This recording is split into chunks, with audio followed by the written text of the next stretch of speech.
이어서 다음 종목도 체크해 보도록 하겠습니다. HBF 확인됩니다. SK 하이닉스가 가장 관련이 있지 않을까 그쵸? 생각이 드는데 정답 한번 확인해 보겠습니다. 한미반도체, 네. SK 하이닉스랑 또 빼놓을 수가 없죠. 네, 아무래도 삼성전자와의 결별 이후 하이닉스와 좀 친분을 맺으면서 네. 제일 잘 나가는 기업이 되기도 했죠.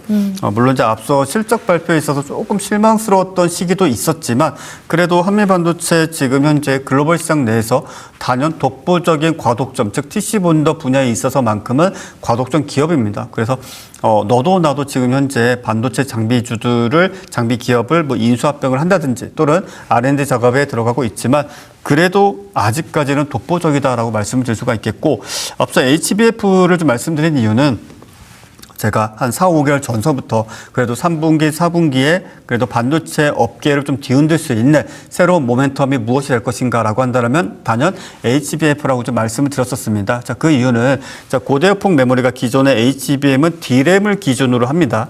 D램을 기준으로 한다는 것은 여러분들이 사용하고 계신 스마트폰에 사진을 저장하고 영상을 저장하고 앱을 다운로드 받아서 저장을 하면 그 데이터들은 대다수가 그냥 D램에 저장된다고 보시면 돼요. 그런데 우리가 소위 말해서 낸드 플래시 같은 경우에는 여러분들 USB 메모리 많이 사용하시죠. USB 메모리에 들어가는 게 낸드 플래시인데 자, 이걸 가지고 과연 무엇을 할 수 있을 것인가. 상대적으로 D램보다 그냥 좀 극단적으로 표현한다면 10분의 1 정도 가격밖에 되지 않고 물론 속도는 좀 느리지만 그래도 가격이 낮다는 메리트를 활용할 수 있는 게 무엇일까라고 했을 때 이 낸드 플래시를 가지고 고대역폭 메모리 기술을 적용을 해보자. 즉 적증을 해버리자라고 해서 나온 기술이 HBF입니다. 그래서 이 부분은 앞서 이제 올 초서부터 샌디스크와 SK 하이닉스 그리고 키옥시아가 별도의 컨소시엄을 구축을 해가지고 계속적으로 R&D 즉 기술 개발해 왔고 이번에 FMS였나요? 일단 메모리 반도체에 관련된 기술을 공개할 때 대략적인 스펙을 공개를 했습니다.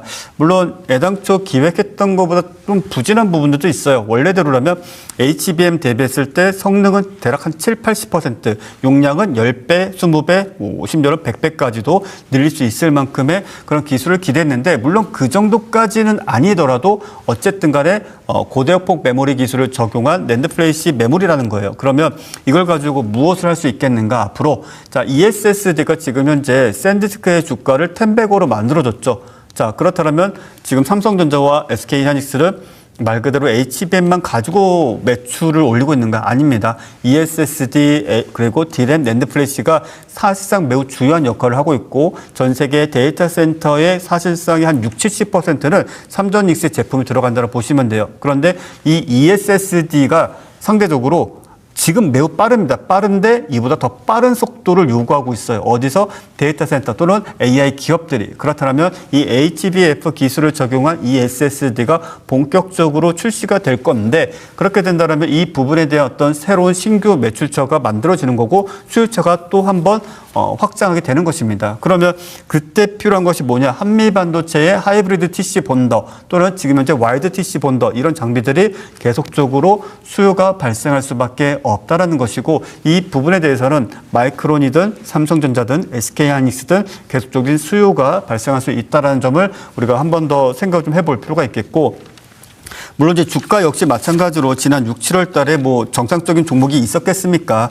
다소 조금 아쉬운 약세 하락 횡보세를 좀 보여줬는데 어쨌든 간에 정부 차원에서의 대규모 매각 패배에 대한 어떤 구체적인 정책 사안을 발표함과 동시에 그리고 SK 하이닉스가 보다 구체적인 HBF 앞으로 양산 체계에 대한 어떤 이야기들이 좀 나와주게 된다면 사실상 한미 반도체 외에는 선택지가 없습니다. 뭐 하나비전도 물론 있고 LG전자도 있지만 LG전자는 하겠다. 즉 기술 발표는 없고 하나비전은 일단 지금 테스트 중인 것으로 알려져 있고 지금 현재 수율 상태를 그래도 어느 정도 8, 90% 이상을 유지하면서 안정적인 고대역폭 메모리를 만들 수 있는 TC 본더 장비는 사실 한미 반도체밖에 없기 때문에 이런 부분들에 대한 수혜 그리고 새로운 테마가 충분히 만들어질 수 있다라는 가능성 하에 이 종목 꼭 보셔야 된다 이렇게 말씀을 드리겠고요.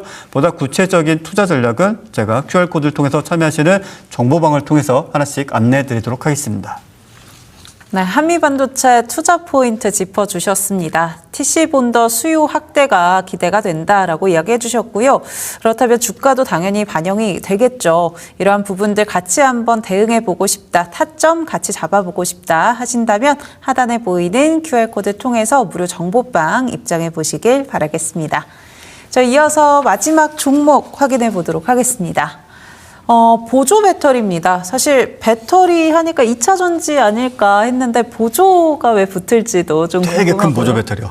되게 큰 보조 배터리. 되게 큰 보조 배터리. 네. 우선 오늘 2차 전지 배터리 관련해서는 또 삼성 SDI가 잘 가지 않았나 생각이 네. 듭니다. 정답 확인해 보도록 하겠습니다. 네, 삼성 SDI 어떻게 투자 전략 세워가 봐야 될까요? 일단 삼성 SDI 같은 경우 약속의 시간이 왔죠. 즉 전고체 배터리 양산이라는 이 시기가 이제 8월이었습니다. 그래서 8월 중에 보다 구체적인 내용이 발표가 되었으면 좋겠다라는 생각도 들어요.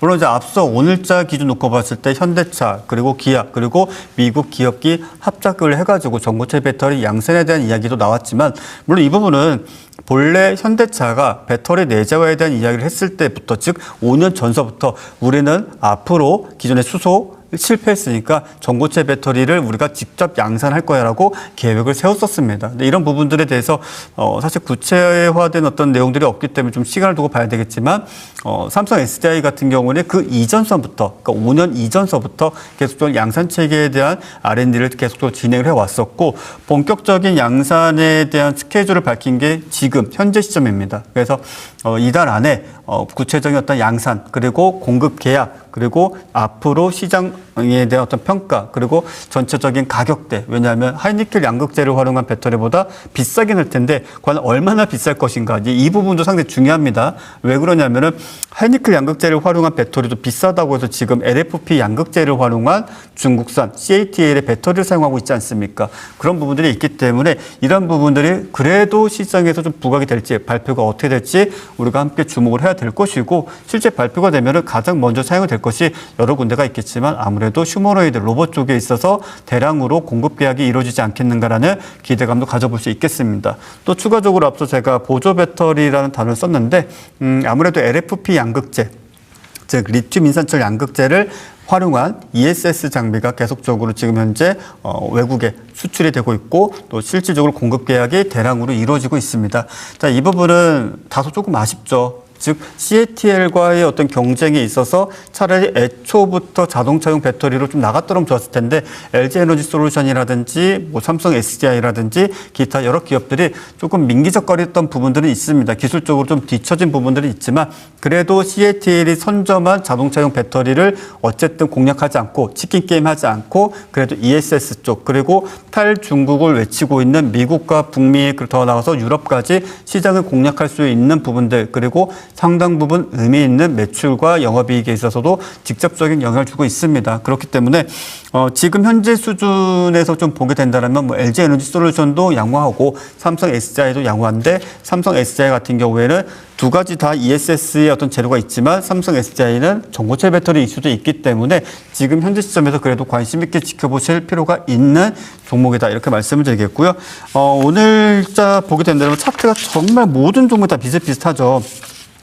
61선, 121선 거의 뭐 근접해 있거나 아니면 이격을 상당히 좁혔거나 돌파할까 말까 이런 모습을 많이 보여주고 있는데 이 종목도 오늘 마찬가지예요. 121선을 살짝 돌파하는 시도를 했다가 매물대에 사실상 막히면서 돌파를 해내지 못했는데 마찬가지의 관점입니다. 뭐 이번 주가 되었든 다음 주가 되었든지 간에 일단은 지금 현재 역배열되기 전에 가격을 50만 원대 이상 올려놓고 또 그 구간 내에서 프로그램이든 기간이든 외인이든 적극적인 순매수를 최소 3일 이상 보여주게 된다면 그래도 직전 고점까지 단기간 내의 상승세는 조금 어렵겠지만 그래도 점진적 우상향의 흐름을 그래도 3, 4분기 내에 보여주면서 전고체 배터리 이슈까지 더해진다면 그래도 오버슈팅까지 충분히 기대해 볼 수 있는 그래도 시장에서 2차 전지 내에서 우리가 집중해 봐야 될 그런 종목이다.